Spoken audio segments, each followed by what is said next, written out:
लिङ्गं निर्मलभासित शोभितलिङ्गम् जन्मज दुःखविनाशकलिङ्गं तत्प्रणमामि सदा शिवलिङ्गम्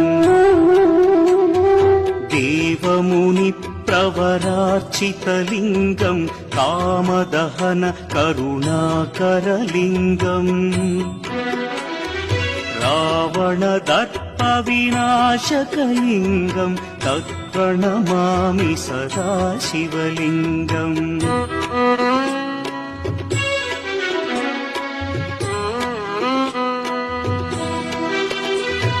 सर्वसुगन्धसुलेपितलिङ्गं बुद्धिविवर्धनकारणलिङ्गं सिद्धसुरासुरवन्दितलिङ्गं तत्प्रणमामि सदा